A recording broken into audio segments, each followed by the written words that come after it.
All right, good morning, guys. It's something we've all experienced. You know what I'm talking about? Bad customer service. Bad customer service. Ben, Kels, I'm sure you've experienced this, right? Oh, yeah. Everyone has. It's sort of everyone's burden to carry. I firmly believe, look, if you don't want to provide service, don't get into a service industry. I'm sure there are other people who would tell me why that's too easy of an explanation. But on this end of it, I truly believe that. Yeah, Kels, I'm sure you've also gone through that, eh? Yeah, you know, as someone who worked in the service industry for a long time, it's how I put myself through school for 10 years. I get that you have bad days. I get that you serve a lot of people, and especially in big cities like Toronto, you're serving millions and millions of people. I get it, but that's not my problem. Right. Be nice to me. And the thing is that it affects so many people, not just consumers, but also businesses. So this is the topic of today's Your Take, bad customer service. And according to a new survey in Voice Media, it's costing businesses in the U.S., get this, more than $75 billion a year.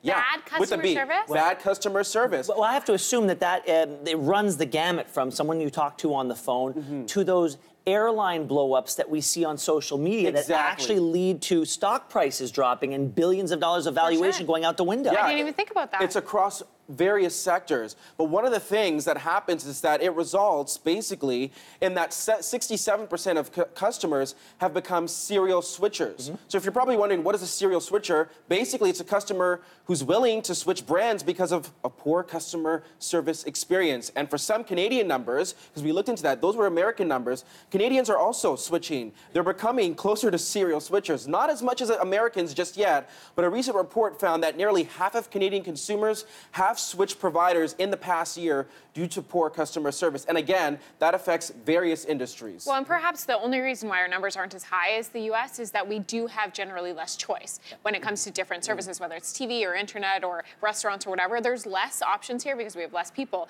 But I know the second I have a bad experience, it's almost one of the first pieces of ammo that I have to say, you know what, I don't have to have my service with you. Well, choice is definitely one thing, but there's a Canadian politeness that actually goes into that. We'll get to that in a quick second. But I want to talk about what are some of the main complaints that consumers are going through. So here are some of the top 3 that we found. Customers do not feel appreciated. Customers are not able to speak to a person who can provide them with the answers they are looking for.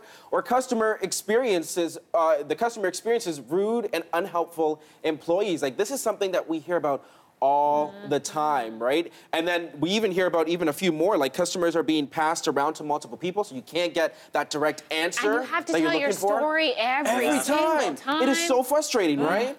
And the last one is customers are put on hold for an unreasonable length of time. And that's one that really can aggravate people because time is what? Money. There you go. I'm learning. There you go. I'm picking it up, Brandon. So you don't got time to waste out here, right?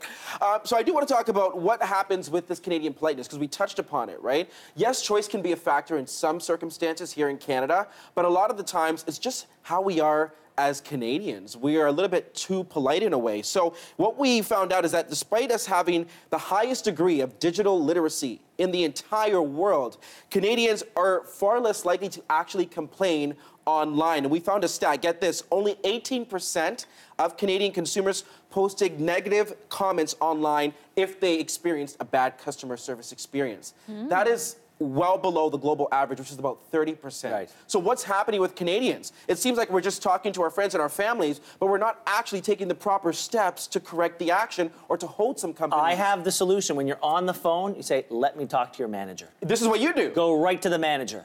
Just bypass everyone. I'm sorry. What do you do? I've got a problem. I need to talk to your manager immediately. What do you do when they say you are talking to the manager? Because that happens to me, and then I go, what is your name, sir? Or what is your name, ma'am? I'm writing it down. I know that you're recording this for quality assurance. Now I'm going to tell you my problem. Yeah. And I expect a result immediately. Well, and with the age of social media, it is a little bit easier to do that. So this is why I want to ask, Canadians right across the country. Here's your hashtag Your Take question.